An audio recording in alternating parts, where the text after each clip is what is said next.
Bem, como prometido, eu falei que no próximo nosso encontro eu estaria dando continuidade à nossa mensagem. Amém? Qual foi a mensagem do domingo passado? Será que tem alguém que tem memória aí? Tenha fome. Opa, Deus ministrou o coração de um aí, pelo menos, tem certeza. Tenha fome, não de comida, tenha fome de Deus, né? Vivemos numa época que as pessoas não têm fome mais de Deus. Infelizmente, isso tem afetado, né? Tem afetado todas as coisas. Quando as pessoas têm fome de Deus, elas temem a Deus, elas respeitam a Deus. Elas não brincam com as coisas espirituais, elas não brincam com as coisas da vida. Então, gente, é muito importante a gente entender que eu preciso ter fome de Deus. Jesus disse, bem-aventurado aqueles que têm fome e sede de justiça. Não dá para comer justiça, mas é fome. Amém? Falamos aqui daqueles irmãos que são fominha, né? Alguém já ouviu falar essa palavra, fominha? Né? Quem já foi fominha de bola aí, né? Alguém, então, os caras que são fominha de bola, né? Irmãos, ser fominha por Deus vale a pena. E Deus está na expectativa de pessoas que são fominhas por Ele. Tipo, se eu quero Deus para mim, dá licença que eu estou passando. Amém? Esse texto que eu acabei de falar, que Jesus citou, bem-aventurados os homens, aqueles que têm fome e sede de justiça, Jesus está falando de pessoas que tinham fome, de pessoas que fizessem justiça no mundo. E a justiça, como está a justiça no mundo hoje? O mundo é um mundo justo? É igualitário? Não. Por quê? Porque a resposta de Deus, presta atenção, a resposta de Deus para o mundo injusto foi enviar seu Filho. Amém, gente? A resposta do Criador para resolver o problema do mundo e tornar esse mundo mais justo foi enviar Jesus. Mas por que enviou Jesus? Enviou Jesus para mostrar o caminho de volta. E o caminho de volta é você permitir que Jesus entre em você. Porque o mundo se torna mais justo quando eu permito Cristo entrar em mim. O problema, não, Jesus não vale nada. Jesus tem que entrar, tem que transformar. Porque a única chance desse mundo se tornar melhor é as pessoas dele entenderem que precisam de Cristo. E por isso nós precisamos pedir para que Deus faça alguma coisa, envie do seu Espírito, né? Eu e a Rosana estamos orando para Deus enviar o seu Espírito sobre a terra. Porque quando Deus envia o seu Espírito, irmãos, existe uma manifestação poderosa de Deus nas pessoas. E elas começam a procurar a Deus, começam a se reconciliar com Deus, têm consciência dos seus pecados, e de uma forma gloriosa as pessoas se rendem novamente a Deus. Nós cantamos aqui hoje, o carpinteiro batendo a porta. Amém, gente? Quem cantou? Ok? Eu cantei, pastor. E o que isso significa?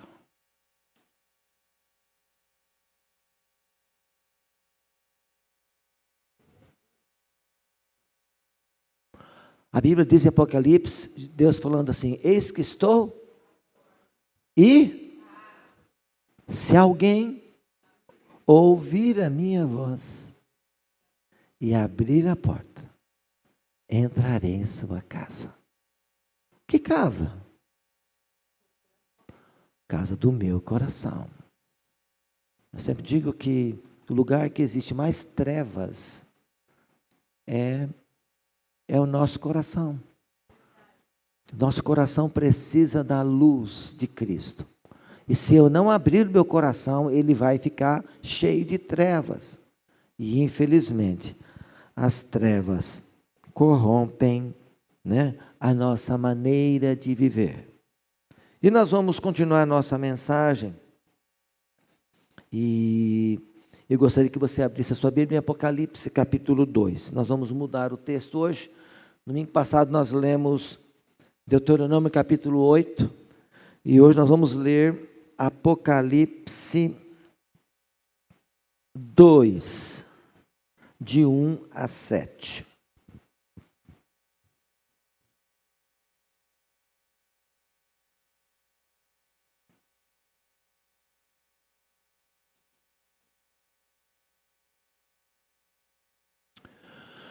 Louvado seja o nome do Senhor. Apocalipse 2, Jesus escreveu 7 cartas, né?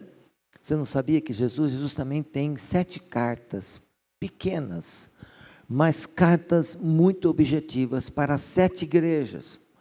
Aqui não foi o apóstolo Paulo, não foi, né? Foi o João que recebeu as cartas, ele foi o carteiro, amém, gente? O carteiro.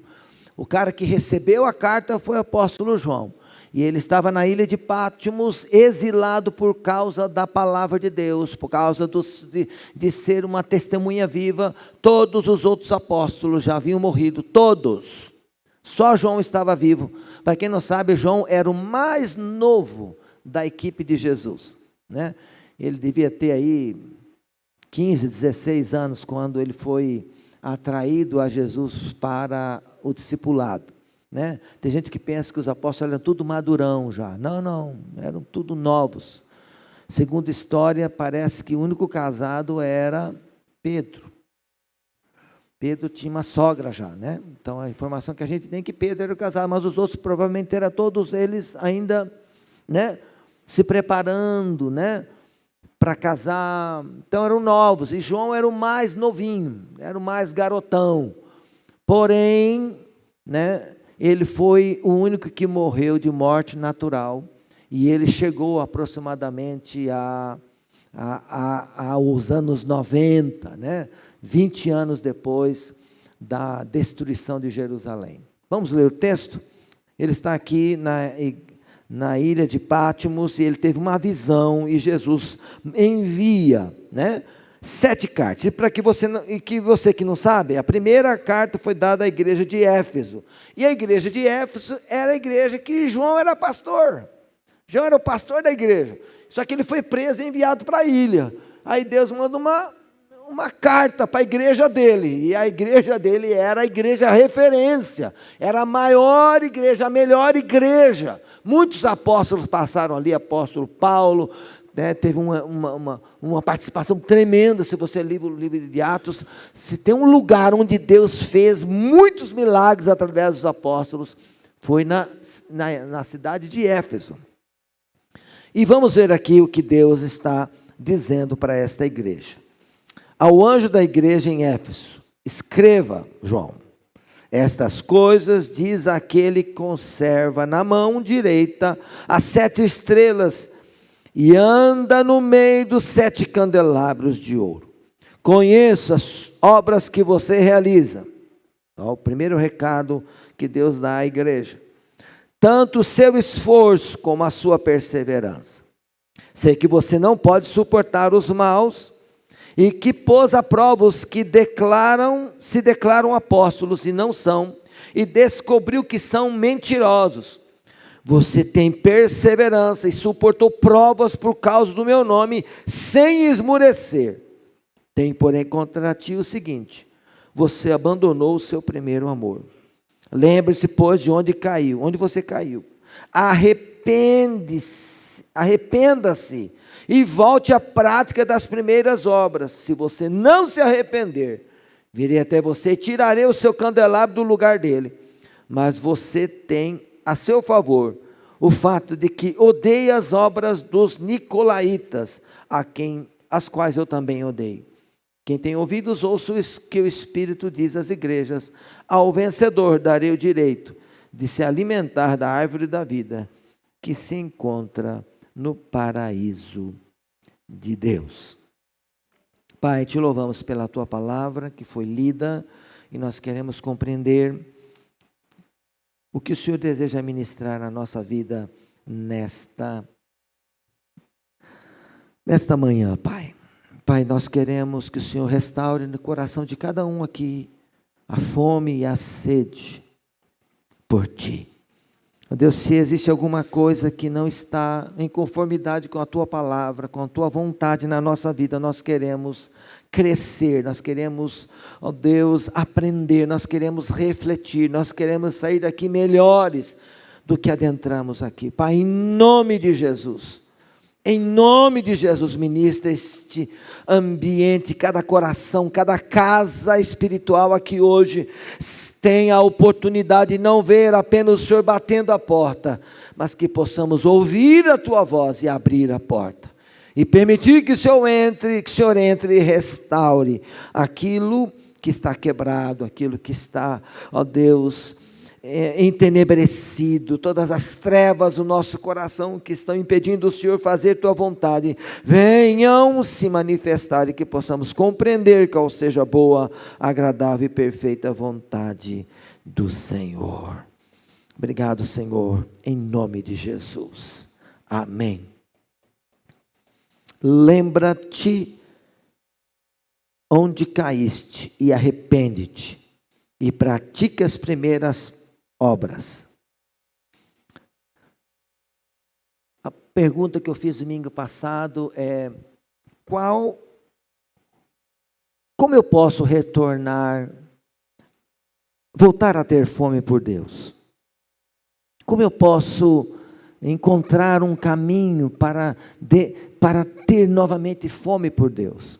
E uma das coisas que Deus trouxe ao meu coração é que existem coisas em nós que manifestam que existe fome, mas talvez não a fome completa. Amém, irmãos? Se eu tiver com fome e comer apenas, vamos dar um exemplo aí, se eu tiver fome de alimento e me alimentar apenas de arroz, vamos lá,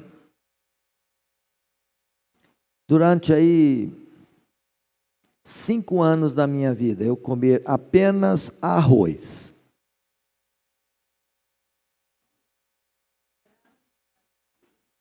vai ficar anêmico.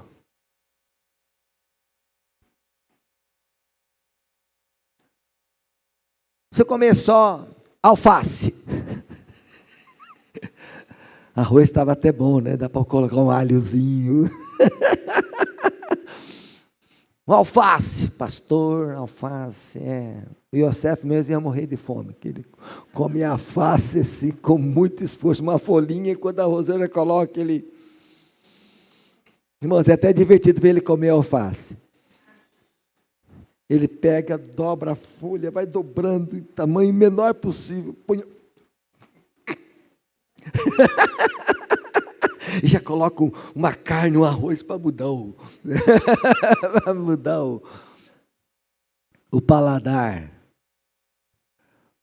Às vezes nós fazemos isso e achamos que está ótimo. Nós alimentamos apenas daquilo que achamos que está bom. Mas é interessante que a Valquíria já falou aqui, não, comer só arroz falta o quê?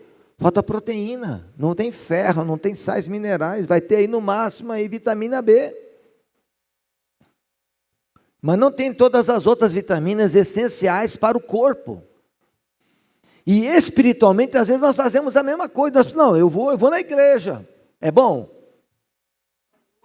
mas é suficiente? Eu em vez em quando eu oro dentro do carro, é bom? Bom, é suficiente? Não. E aí vai. A lista é grande de coisas que fazemos na nossa relação com Deus, mas isso pode estar sendo insuficiente.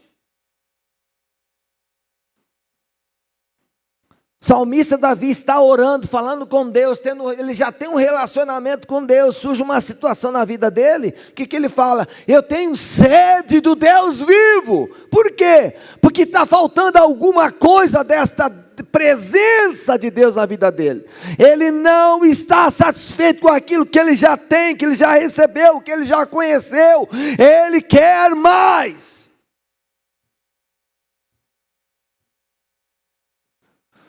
E aí nesse ponto, irmãos, que eu vejo que muitas pessoas, elas vão bem no início, e depois elas começam a negociar coisas que são essenciais para o nosso desenvolvimento. Uma criança que bebe leite, bebezinho, e você continua com leite, vai dar certo?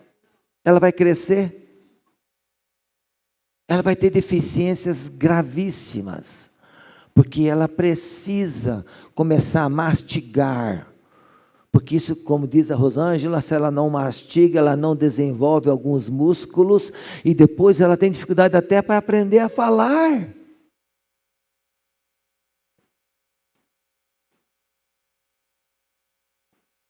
Inclusive as crianças têm dificuldade de falar algumas coisas porque já não mastigamos o suficiente. As comidas são tão pastosas, tão já macias, que a gente não mastiga direito e não desenvolve toda a musculatura essencial para nós falarmos as palavras de forma correta.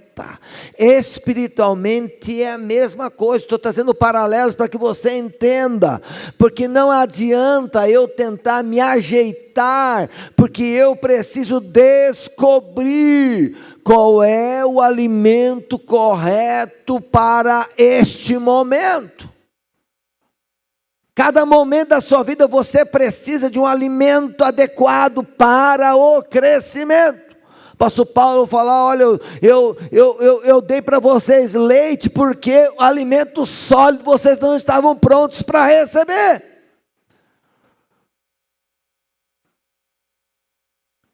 E esta é uma realidade da igreja hoje. Nem tudo a gente pode falar para algumas pessoas, porque se falar espana.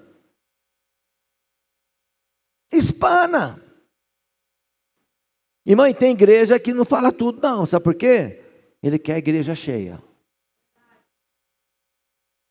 Pregar a palavra como ela deve ser pregada não é papel para qualquer um. Por quê? Porque você às vezes perde pessoas. Porque elas querem que a igreja, que Deus se adeque ao estilo de vida dele. O Deus tem que ser igualzinho ele pensa, como ele acredita. Não, eu tenho essa vida e Deus tem que pensar igual eu. Cara, Deus não vai mudar por causa de você. E nem a igreja vai mudar por causa da sua maneira de pensar. E por isso que eu digo, cara, lê a Bíblia. Sabe por quê? Quem não lê a Bíblia é facilmente manipulado. E o pior, irmãos, vai para o inferno feliz. Pior é isso. Vai para o inferno feliz. Porque ele acreditou que aquilo que ele fazia era suficiente. Qual a sua idade espiritual? Você sabe?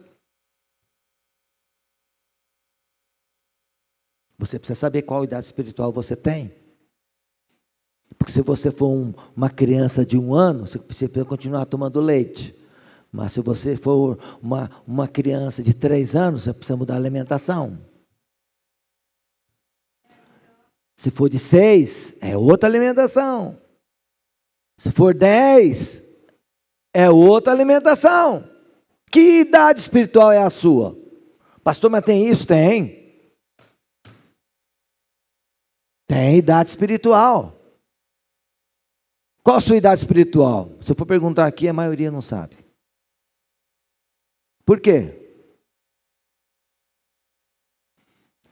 Nunca ouvi falar sobre isso.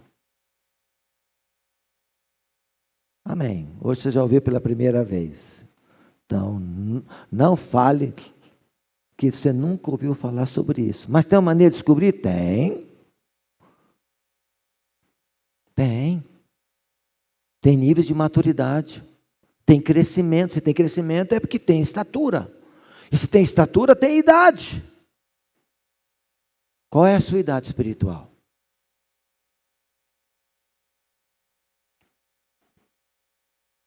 E tem os irmãos que precisam fazer um exame de sangue espiritual, para saber como é que está ferro, né? Como é que está as proteínas, as vitaminas espirituais, porque tem gente aí, Anêmico é pouco. Raquítico. E aí Deus precisa fazer um milagre para pôr em ordem esse corpo espiritual aí. Porque nós achamos que só vir à igreja já está bom. Amém? Mas ainda bem que você veio hoje, está ouvindo tudo isso, e Jesus tem a chance de entrar em casa, sentar na sua mesa e bater um papo. Amém, gente? Não é o pastor que vai bater o papo, é você que tem que bater um papo. Né? Milton fez uma oferta aqui hoje. Amém? Ok? Quero fazer uma pergunta para você. Responda essa. Como é que Caim soube que Deus não gostou da oferta dele e Abel soube? E o pior, Caim sabia como é que a oferta, que Deus tinha gostado da oferta de Abel e não gostou da dele, e Deus falou claramente com Caim que ele não sabia. Quantas vezes você veio aqui trazer oferta e Deus falou, essa eu gostei, essa eu não gostei? Como é que a gente sabe, pastor, que a oferta foi agradável? A maioria aqui não sabe.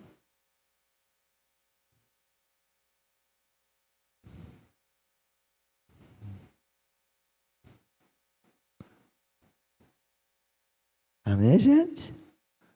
Leia a palavra. Leia a palavra, não seja enganado.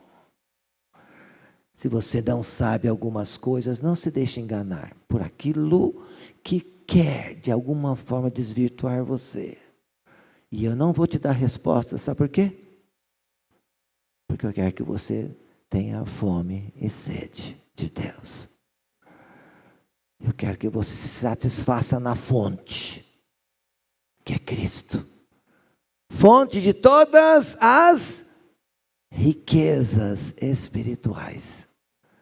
E é nele, somente nele, é que você vai encontrar todas as respostas para a sua caminhada. Amém? Amém, irmãos? Diga para o seu vizinho aí, você precisa ter fome de Deus para me ajudar.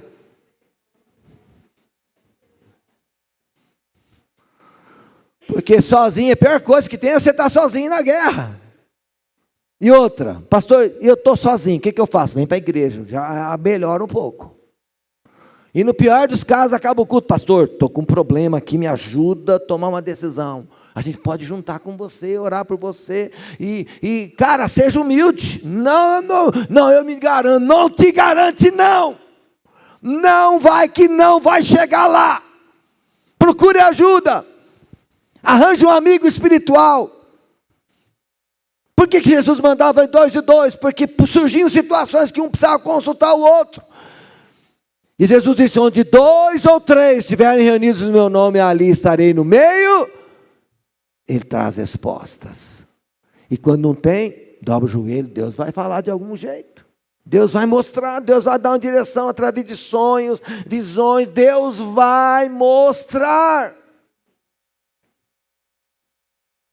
Quais são os sinais? Quais são os sinais de uma pessoa que tem fome e sede de Deus? E se você não tem fome e sede de Deus, não se sinta acusado. Eu vou relatar aquilo que Deus mandou colocar nesse sermão, eu vou falar o que Deus colocou no meu coração. E eu estou muito feliz esse ano, muito feliz. Deus sabe que eu estou feliz. Por quê? Porque algumas pessoas tomaram para si o desafio de ler a Bíblia. Pode ser que não consiga terminar até o fim do ano. Mas sabe quem está triste? Satanás está triste. Porque você está tendo a experiência, talvez a primeira vez. Mas ele está percebendo um movimento do Espírito neste lugar. Eu quero exaltar o Senhor, eu quero glorificar o Senhor. Porque isto é obra do Espírito. Não é pastor, não é coisa de ninguém. Eu fui apenas um veículo. É o Espírito de Deus te estimulando a ler, a estudar, a ir atrás. Eu louvo ao Senhor porque o Espírito de Deus está se movendo aqui. Primeiro sinal de uma pessoa com fome de Deus é que ela começa a retornar para a palavra.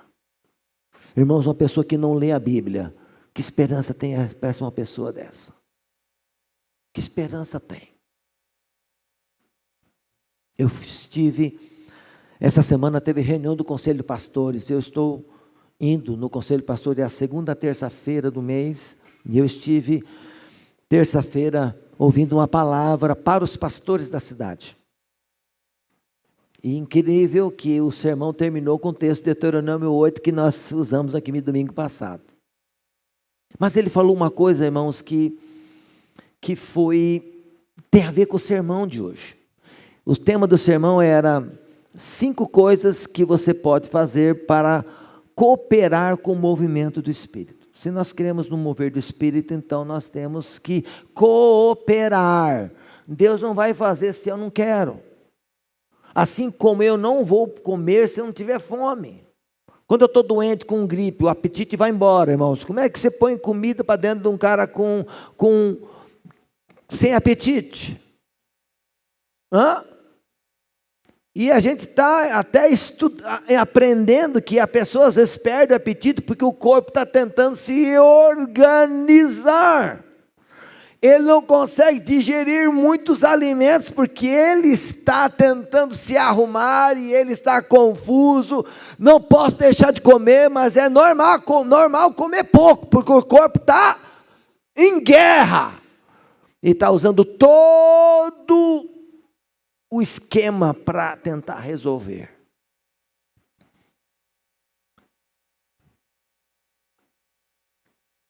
E o pastor trouxe uma das palavras que, quando ele falou, eu falei, nossa, tem a ver com o sermão, vou até incrementar o meu sermão, porque não tinha esse aspecto aqui. Ele falou assim, se eu quero cooperar com o movimento do Espírito, a primeira coisa que é essencial é que eu tenho que ter uma grande expectativa da parte de Deus para a minha vida. Não, as pessoas que não têm fome, não têm expectativa. Não tem uma grande expectativa. Ele tem uma expectativa. Por exemplo, vou usar uma ilustração que Deus me deu a dica. Por exemplo, aqui. Vamos ver aqui. Quem torce para algum time de futebol aí? Levante a mão. Ok. Leozinho, ok. Rosângela, palmeirense, o Milton, né? Lá tem um monte de palmeirense lá, ok. Quem tem expectativa de que o Palmeiras ganhe o Campeonato Brasileiro? Sempre. Ok. Você tem o seu time aí, eu torço para o São Paulo, amém. A expectativa que vai. O quanto você pode fazer para que ele seja campeão? Nada. Tem gente que é essa expectativa. Não, eu tenho a expectativa que Deus vai fazer um grande movimento. Vai fazer mesmo. O que você está fazendo? Nada. Estou assistindo, estou indo na igreja, quero ver o dia que vai começar. Aí eu pego e faço igual eles lá. Pessoas que têm grande expectativa, ele não é apenas contemplador, ele é... Como é que é a palavra do... Tem uma palavra quando o cara é o cara... principal do filme, como é que chama? Não. Como é que é? O protagonista. O cara que tem grande expectativa, ele é o cara que mais aparece, é o cara que está ali. Eu estou nessa, hora que ele chegar, eu vou estar, se não em primeiro ou em segundo lugar. Porque eu quero tanto. Quando o movimento chegar, eu vou estar sentindo gosto antes de muita gente. E já vou estar sentindo o cheiro dele muito antes dos outros. Quando você passa com fome perto de um restaurante, o que acontece, irmãos? Né? Uma churrascaria. Oh, misericórdia. Não é? Você sente ou não sente o cheiro? Espiritualmente é a mesma coisa, você sente o cheiro. Ter expectativa é sentir o cheiro. É ver os sinais.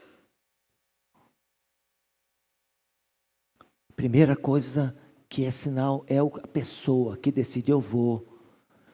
Eu vou dar um jeito, mas eu quero ler a palavra, eu quero saber o que ela tem para mim, o que Deus tem para mim, irmãos, e não é só ler por ler, não. Ler por ler religioso é bom nisso. Você tem que ler a Bíblia como se Deus estivesse falando com você.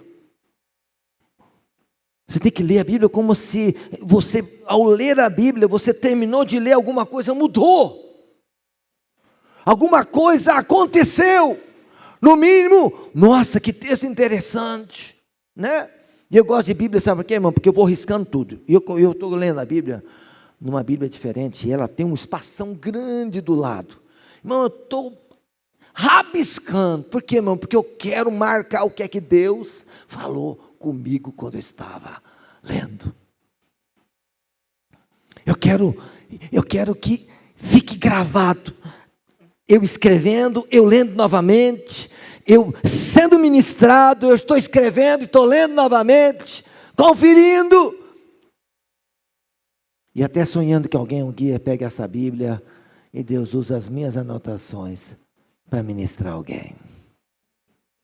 Talvez o meu filho, talvez o meu neto, quem quer que seja.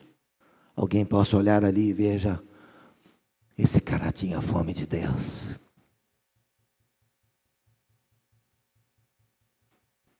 Ele tinha fome. Uma leitura que transforma a mente.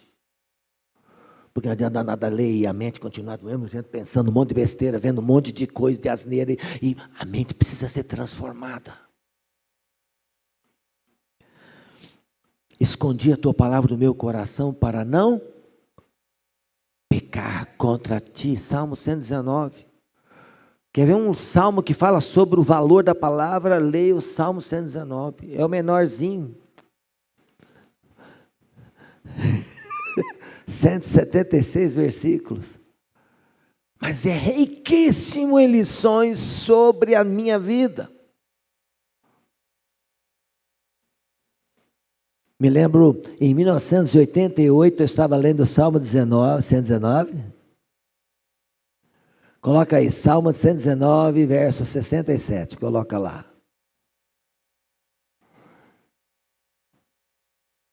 Antes de ser afligido, eu andava errado, mas agora guardo a tua palavra.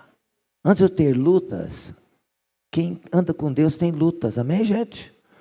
Tem guerra agora ou não? Tem guerra na mente? Guerra no coração? Antes de ter guerras, eu estava errado. Mas agora, guardo a tua palavra. Está vendo aí, gente? Isso aqui me falou em 88, Deus ministrou meu coração. Irmão, isso aqui ficou, meu Deus, era isso.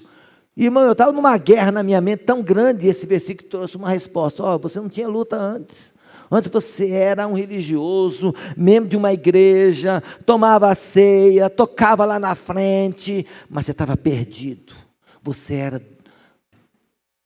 era dentro da igreja um fariseu enrustido, coração endurecido, você não compreendia as coisas de Deus.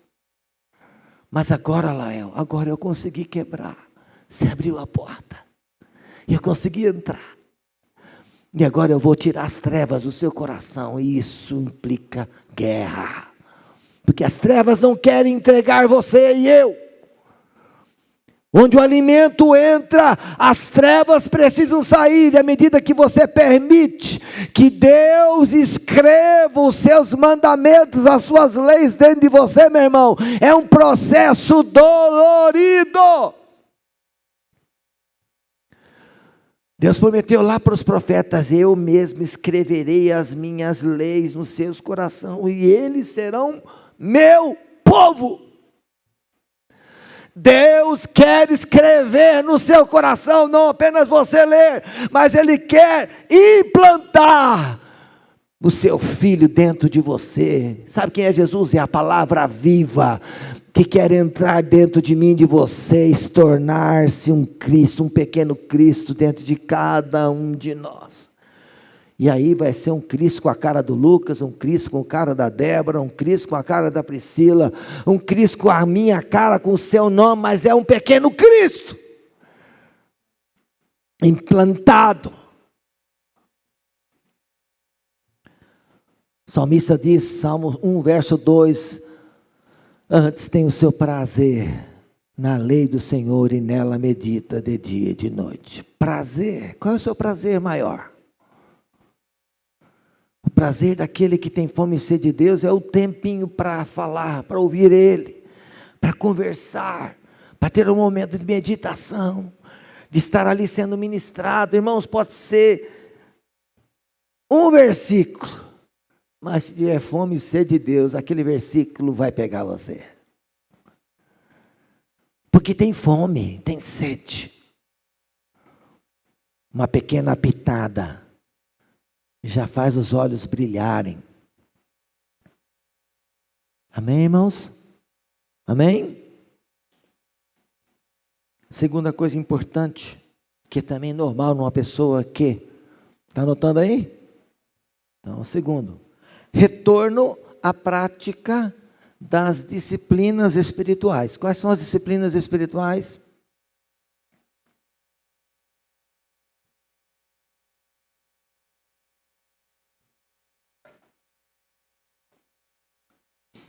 Alguém lembra? Alguém lembra? Quais são as disciplinas espirituais? Está vendo, gente? Vamos lá. Disciplinas espirituais são as 3 que Jesus citou em Mateus capítulo 6. Então escreva aí, disciplinas espirituais estão em Mateus capítulo 6. Quais são as 3 disciplinas espirituais? Primeiro, generosidade. Lembra que Jesus falou? Quando você vê uma pessoa necessitada, você vai dar uma esmola, ok? E a tua mão direita não vai ver o que a esquerda está falando. Que está querendo dizer o quê? Que você vai fazer sem interesse de serviço pelos homens. Vai ajudar as pessoas, vai ajudar o necessitado, vai se importar com aquele que não tem. Você tem um coração generoso, Deus te abençoou com bens, com riquezas, e você então decide ser uma pessoa generosa.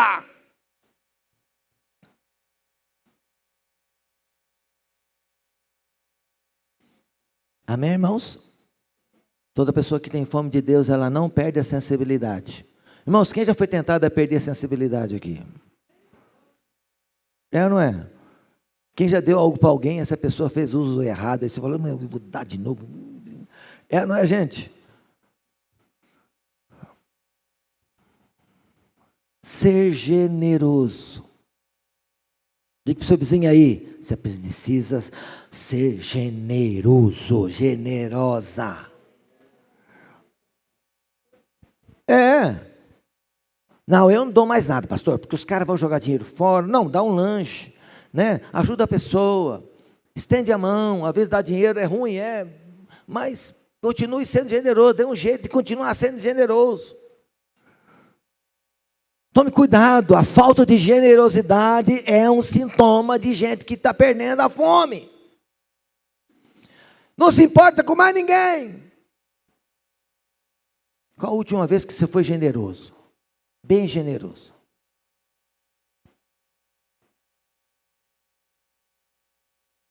Amém?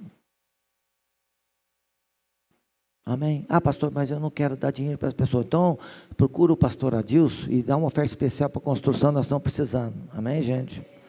Pode abençoar a igreja. Pode abençoar aí. Especial para a construção. Isso aqui é especial para a construção. Estão precisando. E se quiser uma pessoa que está passando necessidade e que, pastor, eu quero abençoar com uma cesta básica, fazer uma compra, me procura, eu te dou a dica. Aí você adota ele e eu já fico feliz que uma pessoa a menos para eu estar. Ok? Amém, gente? Segunda coisa, qual a segunda prática? Alguém lembra? Oração. Amém? Qual a oração que Jesus nos ensinou?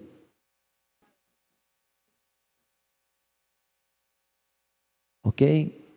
Bom, a dica aqui, ore pelo menos uma vez esta oração, uma vez no dia. Pelo menos, diga para o seu vizinho aí, pelo menos uma vez. Por quê, pastor? Foi a oração que Jesus ensinou, é uma oração completa. E a gente às vezes consegue passar o dia sem orar pelo menos ela. É ou não é, gente? É. E é rapidinho, não leva um minuto para você orar ela.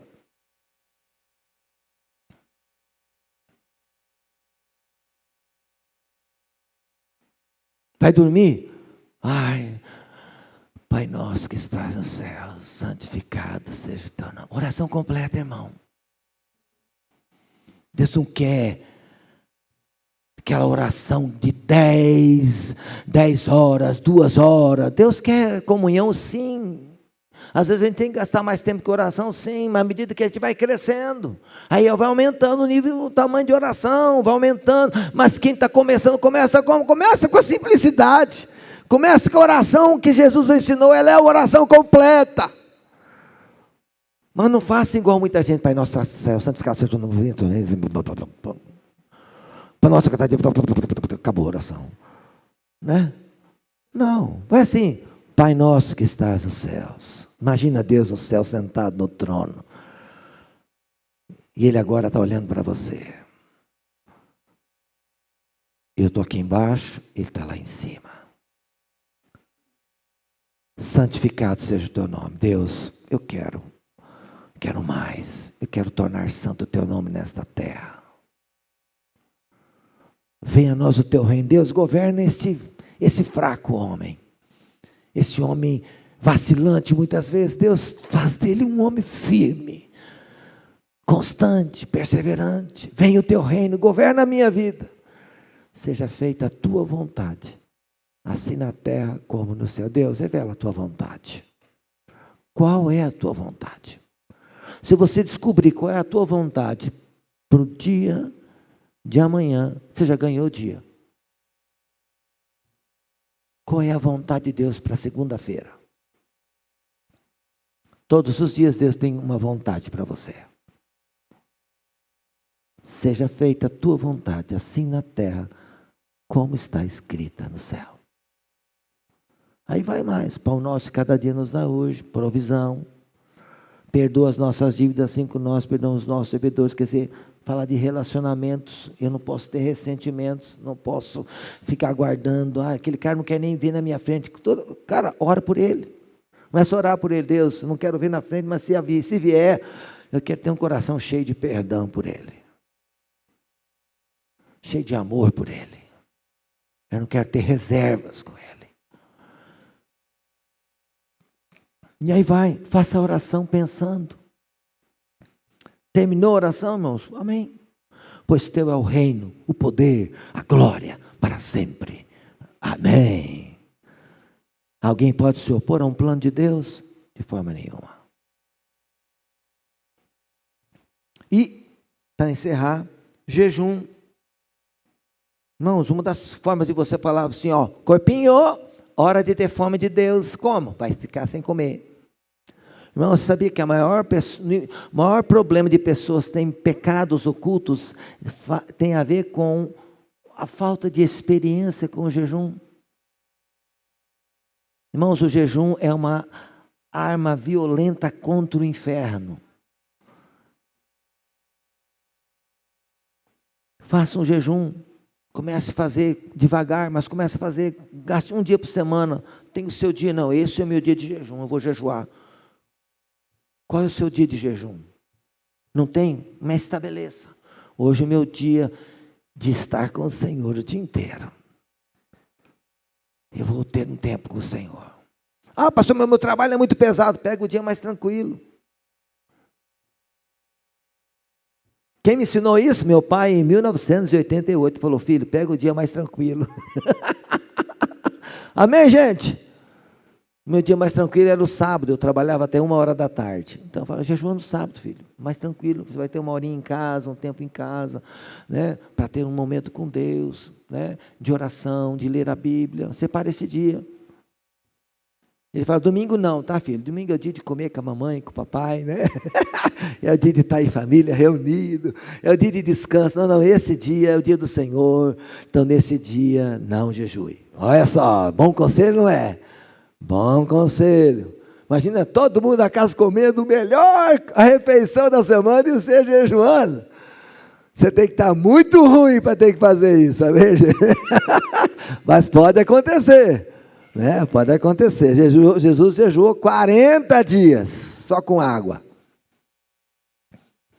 E depois Satanás foi lá tentar derrubar ele ainda. Quer dizer, não tem trégua. Satanás está até atrapalhando o meu e o seu jejum.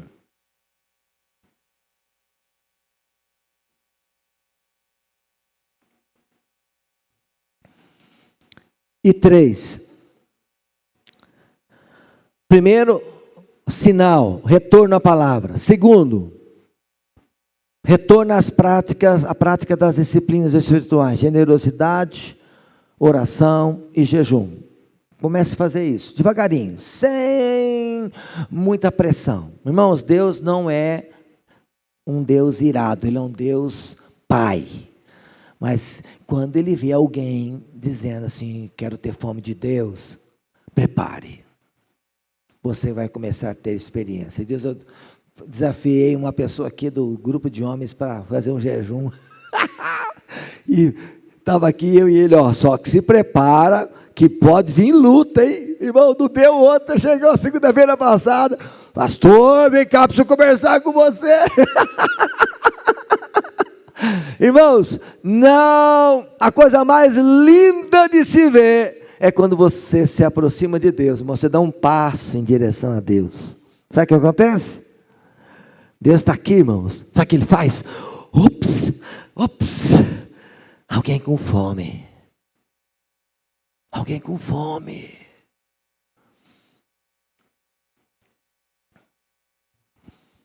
Deus quer ver essa iniciativa. Deus quer ver essa vontade de conhecer Ele. Deus quer se fazer conhecido. Mas eu tenho que dar o passo. Eu tenho que cooperar com Ele. Eu tenho que dizer, Deus, estou com fome.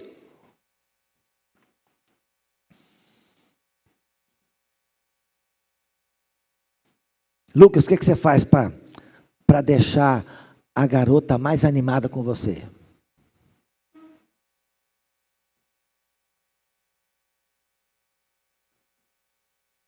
Rodrigo, o que você faz para deixar ela mais animada?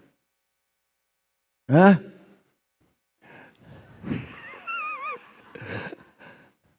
Hein, Douglas? O que faz para a Adriana ficar assim, sorrindo para você? O que tem que fazer? O que tem que fazer, Milton? Como é que você demonstra amor? É a mesma coisa que o Douglas vai fazer? É a mesma coisa que o Rodrigo? É a mesma coisa que o Lucas? O que tem que fazer?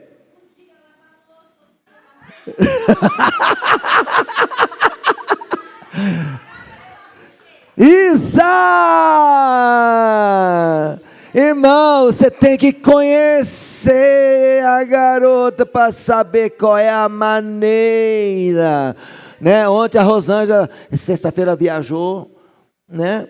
E ela foi para Apucarana. E ela, cuida das crianças, faz isso, dá as dicas, né? Mulher dá as dicas, faz isso, faz aquilo. E eu fiz tudo, né?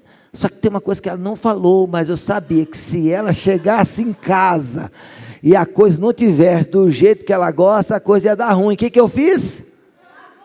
Lavei a louça!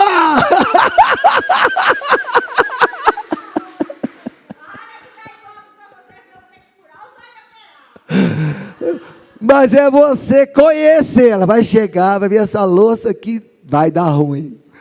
Fui lá e lavei a louça, deixei a louça todo dia lavar, ela chegou, a pia limpinha.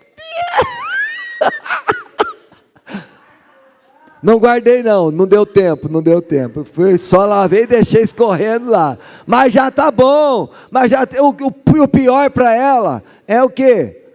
É louça suja. Pior coisa que tem para a mulher chegar lá, vai fazer alguma coisa, tá sujo. Né? Deu ruim. Irmão, você está entendendo? Eu preciso conhecer o Senhor. O que faz com que Ele vinha em minha direção? É isso aqui. Retorno à palavra. O que Deus gosta? Que você seja generoso. A Bíblia diz que quando você dá ao pobre, você está dando para quem? Para o Senhor. Quem abençoa o pobre, abençoa o Senhor. Está dando para Deus. Quando você está ali querendo falar com Deus um pouquinho, separando que seja 5 minutos. Querido, Ele sabe, você está querendo Ele. E é muito fácil. Irmão, quanto tempo você passa no celular o dia inteiro?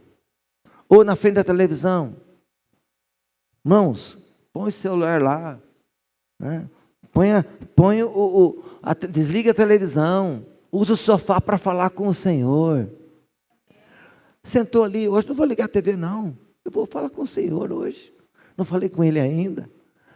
Quer ter um tempo com Ele. Não quer dizer que é proibido o outro. Não, o proibido não é o proibido, é a questão seguinte. Quem ama, quer estar perto, quer agradar, quer fazer alguma coisa para chamar a atenção.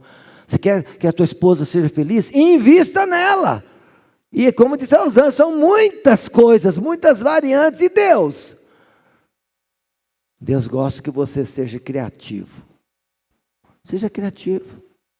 Atraia a presença de Deus. Faça algo que ninguém fez. O que Davi fala? Cantai ao Senhor um cântico novo. Invente uma canção. Faça uma declaração de amor para o Senhor. Isso não é só para músico, não é só para adorador, não. É para quem tem, inclusive quem é desafinado. Você pode fazer uma declaração para Deus de amor. Deus, Tu és a minha vida, Tu és a razão do meu viver. Tu és o meu tudo. Surpreenda a Deus. Surpreenda a Deus.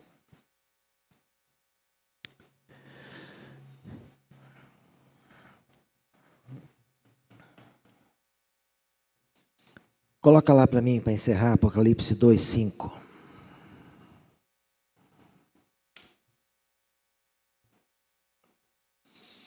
Lembre-se, pois, de onde você caiu. Arrependa-se e volte à prática das primeiras obras. Irmãos, as primeiras obras eram o quê? Tenho contra ti que abandonaste o teu primeiro amor. Algumas coisas que a igreja fazia, que era demonstração do amor para com Deus, deixaram de existir. E estavam só fazendo o quê? O batidão. O básico, o que a gente faz? Não, a gente faz louvor, a gente recebe bem as pessoas lá na frente, a gente lê a Bíblia, a gente canta um louvor, a gente canta, ele está do lado de dentro, eu abro a porta e canta bonito, mas não abre a porta, entendeu? Entendeu, irmão? Não adianta nada, né? E Ele abençoa a nossa família, cantamos hoje, abençoa, Ele faz a parte dele e a parte nossa. Irmãos, a palavra-chave aqui, nesse texto, quem quer voltar para o primeiro amor, qual é a palavra-chave aqui? Arrependa-se. Irmão, o que é arrepender? O que é arrepender? Amém? E aqui tem uma dica. Vou contar uma ilustração, amém? Que Deus me deu. Uma pessoa me procura, pastor, me perdoa. Amém? Amém, moço, posso te perdoar. Mas perdoar o quê? Não, me perdoa, pastor. Perdoa do quê? O que você fez?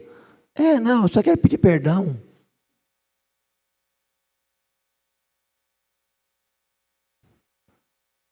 Vou perdoar a pessoa sem saber o que ela fez? É a mesma coisa, Deus perdoou todos os meus pecados. E continua fazendo. Por quê? Pecado precisa ser confessado. E pecado confessado, pecado a gente aprende que pecado tem nome.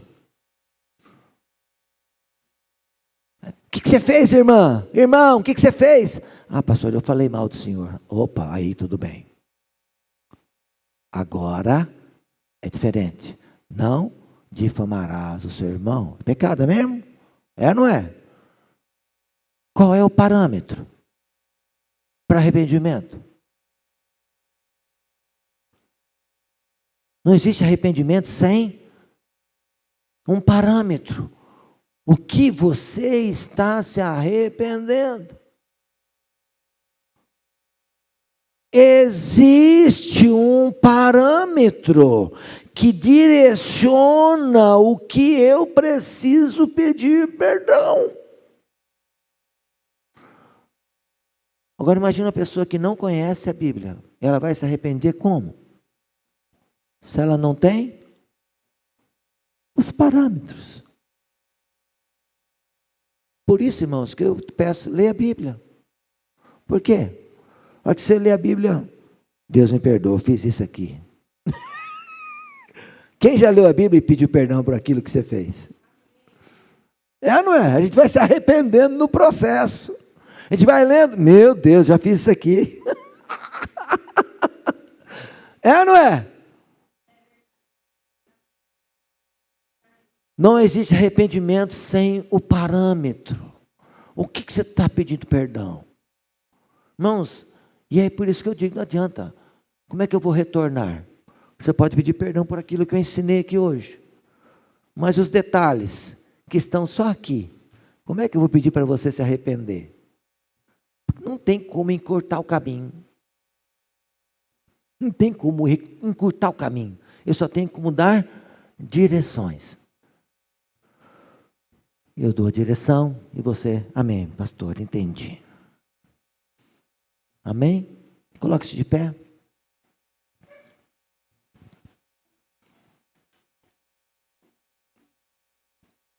Quem quer ter fome? Quem quer que Deus restaure a fome em todos os aspectos da sua vida? Quem quer se alimentar de carne sólida, de feijoada de Deus, mesmo que tenha que começar com a papinha de novo, mas quem tem um desejo e fome de Deus, vem aqui para frente.